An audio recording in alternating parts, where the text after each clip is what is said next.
Hello guys, welcome to my YouTube channel best share and जिसमें आपका स्वागत है। तो चलिए अब हम बात करने वाले हैं LTI माइंडट्री के बारे में, जिसे LTM भी बोलते हैं। तो इसके Q4 के नंबर्स आए हुए हैं, हम वो Q4 के नंबर्स देखेंगे। तो आज हम बात करें NSE पे LTM का शेयर 4,531.50 पैसे पे ट्रेड करके क्लोज हुआ। इसमें 72 रुपये 80 पैसे की गिरावट, जो कि 1.58% वन डे में होती है, देखने को मिली है। तो इसके बेसिकली न्यूज़ की हम बात करेंगे। पहले Q4 के नंबर्स ही हैं और कुछ भी नहीं है। LTM पोस्ट करी Q4 नेट प्रॉफिट 13.9 बिलियन का, जो अप हुआ है from 9.7 billion quarter on quarter. पिछले क्वार्टर में 9.7 बिलियन का वो था नेट प्रॉफिट, इस बार 13.9 बिलियन अप हुआ है। और रेवेन्यू की बात करें तो Q4 में रेवेन्यू राइज होकर 113 बिलियन रुपीज़ पहुँच गया, अप फ्रॉम 108 बिलियन पिछले क्वार्टर में था। तो क्वार्टर ऑन क्वार्टर भी ग्रोथ है और ईयर ऑन ईयर भी ग्रोथ है, क्वार्टर ऑन क्वार्टर ग्रोथ है। और LTI माइंडट्री ने बात करें तो 53 रुपये पर शेयर का डिविडेंड भी अनाउंस करा है। AGM के लिए अप्रूवल पेंडिंग है अभी। तो इसके Q4 के नंबर डिटेल में देखते हैं थोड़े से कहाँ आए हुए हैं। LTI माइंडट्री ने 23 अप्रैल 2026 को चौथी तिमाही Q4 और 31 मार्च को समाप्त हुई वित्तीय वर्ष के लिए मजबूत समेकित, आप देखेंगे मजबूत समेकित परिणाम घोषित किए, जो महत्वपूर्ण लाभ वृद्धि और पर्याप्त लाभांश अनुशंसा द्वारा चिन्हित हैं। शुद्ध लाभ की अगर हम बात करें तो तिमाही दर तिमाही क्वार्टर ऑन क्वार्टर आधार पर 44.6% की वृद्धि के साथ बढ़कर 1387.3 करोड़ हो गया है नेट प्रॉफिट।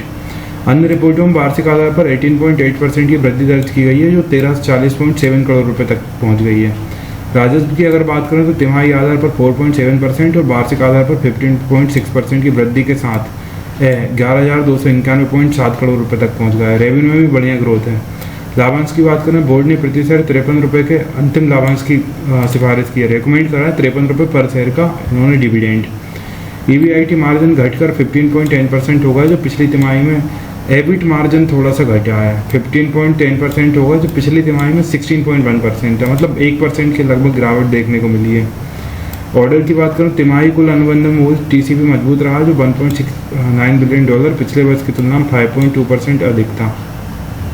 वार्षिक राजस्व की बात करें तो पूरे वर्ष के $4.76 बिलियन से अधिक हो गया है रेवेन्यू, जो पिछले वर्ष की तुलना में 11.3% की वृद्धि दर्शाता है। वार्षिक लाभ 16.9% बढ़कर 5,337.9 मिलियन रुपये हो गया है। तो ये बढ़िया मुझे लगा।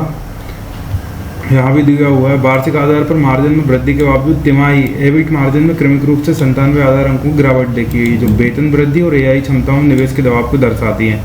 कंपनी ने कहा कि वे AI केंद्रित बिजनेस क्रिएटिविटी पार्टनर बनने की दिशा में अग्रसर हैं।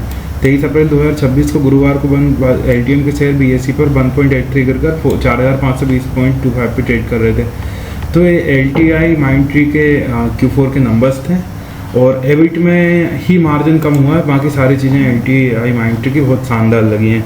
रेवेन्यू सर्ज है, प्रॉफिट सर्ज है, quarter on quarter, year on year, सारी चीज़ें बढ़िया हैं। तो और भी इसी तरह स्टॉक रिलेटेड न्यूज़ जानने के लिए हमारे चैनल को लाइक शेयर सब्सक्राइब करना बिल्कुल ना भूलें। Thank you.